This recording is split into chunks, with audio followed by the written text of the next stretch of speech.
du chef de l'État, le président de la République Macky Sall. Comme je vous le disais hier, c'est une situation pour laquelle, pour pouvoir prendre des mesures pertinentes, il faut en effet mesurer l'impact que cela peut avoir dans tous les domaines. Et dans un premier temps, et en grande priorité, c'est l'impact de cette situation au plan sanitaire et au plan économique. Et c'est effectivement ce que le chef de l'État a fait en prenant donc un certain nombre de mesures hardies pour essayer de juguler cette pandémie. Je suis pour l'essentiel d'accord avec lui, tout comme certains chefs de l'opposition, comme il l'a annoncé. Je suis effectivement d'accord pour l'essentiel avec lui. Si vous m'entendez parler, vous percevez donc qu'il y a une partie de son discours sur lequel, si le temps nous le permet, on y reviendra tout à l'heure.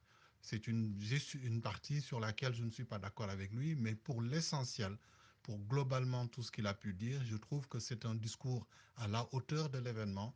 C'est un discours qui répond aux préoccupations que l'on peut avoir dans une situation pareille. Non, non, non, le président ne se cache pas derrière la Constitution.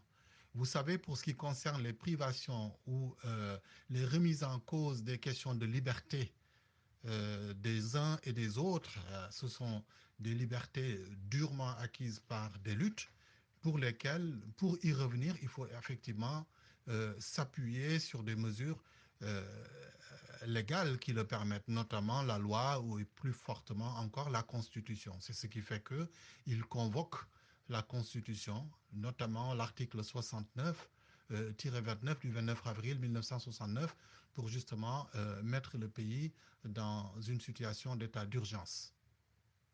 Et ça sur l'étendue du territoire, et ça lui permet par la même occasion de pouvoir, en tant que chef des armées, prendre des mesures pour mobiliser à la fois les forces de sécurité et de défense.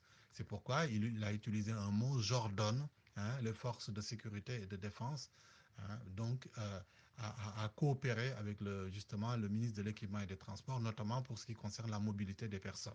Véritablement, il a pris la juste mesure de la chose. La preuve, il parle de mesures qui sont prises pour atténuer l'impact de cette situation-là et il crée un fonds de riposte.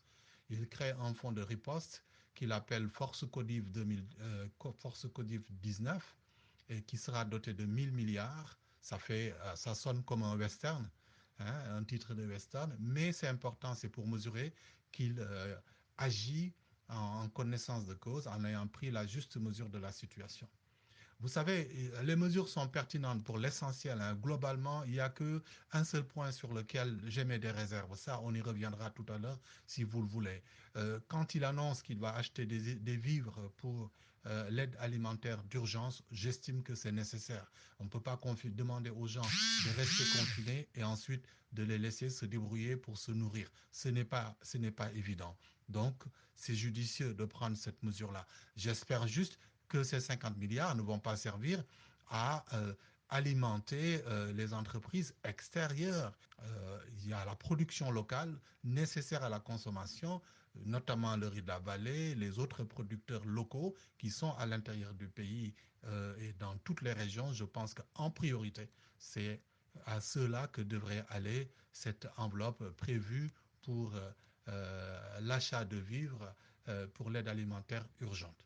Et puis l'autre mesure qui m'a beaucoup touché aussi, parce que on en parlait hier, je vous disais justement que par rapport à ces étrangers qui sont restés bloqués au Sénégal, la meilleure mesure, c'était justement de les confiner dans les hôtels.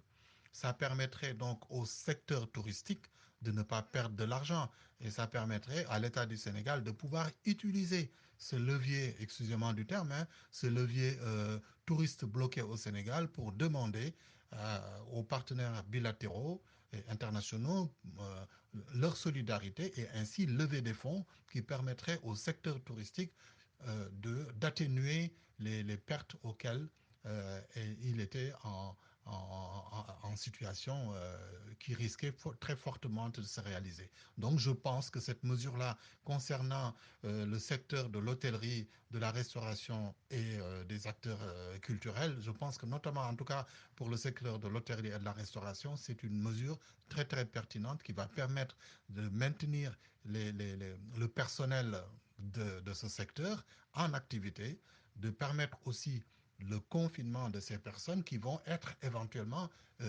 les personnes atteintes, hein, parce qu'il envisage cela, de les mettre dans le secteur de l'hôtellerie. Je pense que c'est une très très belle mesure, celle-là, elle est très pertinente.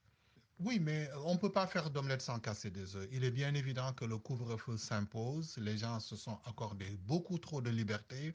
Ils sont continués à aller à des ngente, des tacs et des autres tours, et ce n'est pas raisonnable. Ce n'est pas raisonnable. Là, il s'est comporté en véritable autorité. Il a joué pleinement son rôle aujourd'hui. Je disais tout à l'heure qu'il y a juste un point sur lequel je n'étais pas tout à fait d'accord. Je ne suis pas tout à fait d'accord. Je trouve que ce n'est pas pertinent, hein, parce que le président de la République accorde, hein, une exonération à un secteur qui, effectivement, n'est pas touché par cette affaire-là.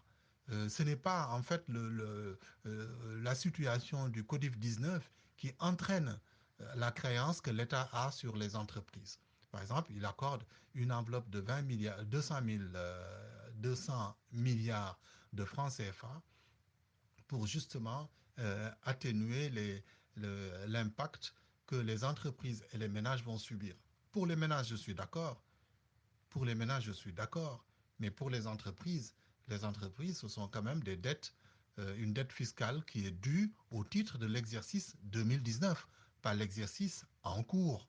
Donc, cette mesure-là, vraiment, c'est un bonbon qui est offert au secteur privé sans se justifier. Voilà.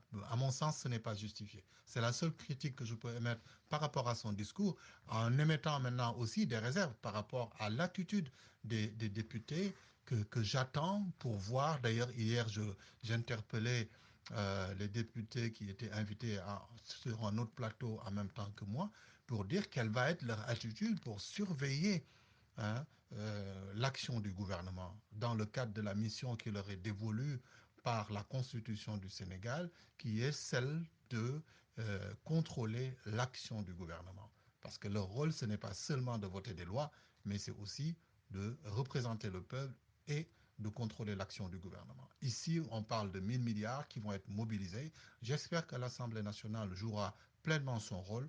Et pour ce qui me concerne, je ne vais pas me gêner. Je vais effectivement interpeller en tout cas les députés de la diaspora, des Sénégalais de l'extérieur, ceux que je connais, dès ce soir, je les interpellerai, ou en tout cas demain au plus tard, parce que je participe à une autre émission et je crois ils viendront sur ce plateau-là.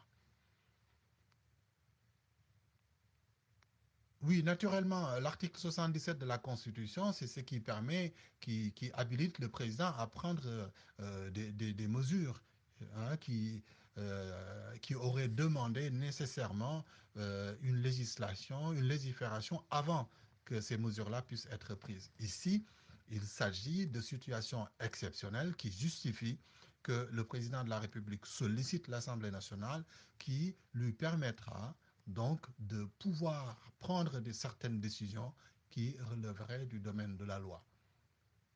En fait, c'est une dérogation qu'il cherche auprès des représentants du peuple. Non, sur ce plan-là, j'estime que c'est judicieux que l'Assemblée ait été convoquée de manière urgente pour se prononcer par rapport à cette disposition que le chef de l'État veut prendre, qui lui permettrait en fait de pouvoir continuer à gérer cette situation qui est quand même exceptionnelle. En tout cas, pour l'essentiel, comme je vous le disais tout à l'heure, c'est un discours qui est à la hauteur de l'événement. C'est un discours qui prend la pleine mesure de la chose. La seule réserve que j'émets par rapport à ça, c'est justement ce petit cadeau fiscal fait aux entreprises qui, euh, qui étaient déjà créancières et débitrices par rapport à l'État pour ce qui concerne les impôts, dans un exercice qui n'est pas du tout impacté par le coronavirus. C'est juste à ce niveau-là que je mets une réserve. De toute façon, j'en parlerai aux députés et j'espère qu'ils interpelleront le président de la République pour que cette situation-là soit véritablement tirée au clair.